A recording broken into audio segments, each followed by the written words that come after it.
We'll even talk about how we've used technology rather than face-to-face.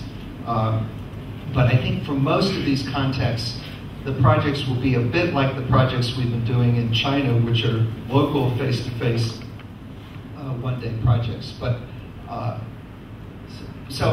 the way, please raise your hand, and I want to make this interactive. So, like William, don't be bashful, and just tell me your thoughts along the way. So it's random samples.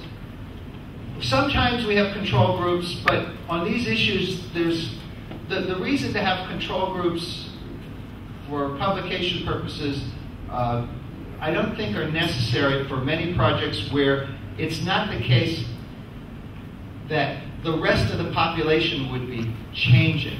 So when we did a project in Northern Ireland about relations between Protestants and Catholics, there were so many news events at the same time that we wanted a control group. Similarly, in California, we did a California-wide project.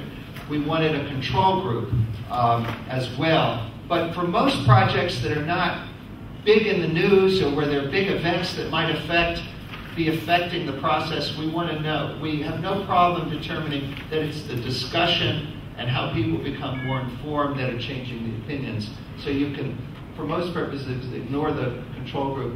But it is a trick to have balanced information. And so what we normally do is we get an advisory group who will represent the different points of view on the issue, who will have to agree on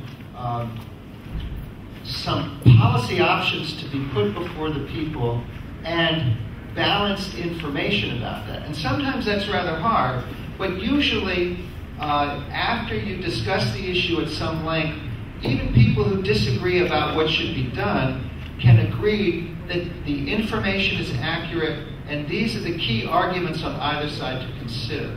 And we'll have before this process is done, before we all go home, probably not today, but either probably Monday, it looks like, or Sunday, whenever we meet, we're going to have a mock deliberation based upon the project that we have underway in Brazil, which has some similarities to this project that I'll tell you about.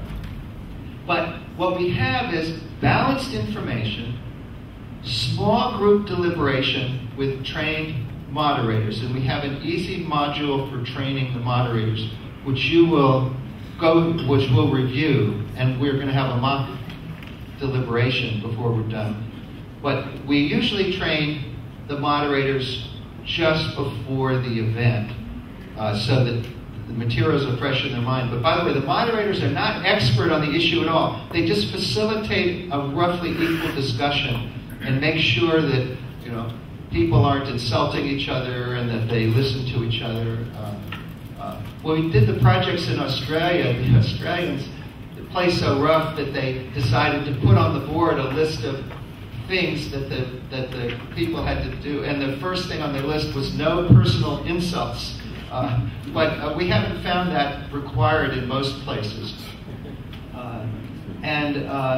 So there's small group deliberations, and then there are questions from the small groups that are directed to panels of competing experts.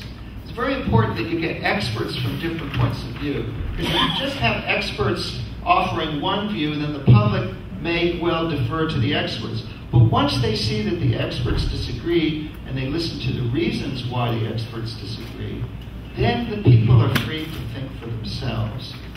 So the design of this is really very simple, but it works over and over. So there's a poll before, that's step one.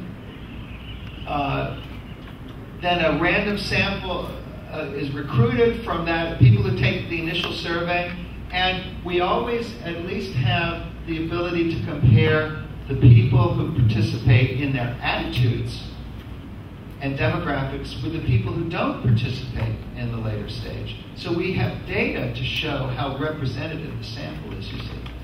Then, number three, they're given the balanced information, and sometimes where we don't have literate populations, we we do a video version of the briefing materials, which we show on arrival. So in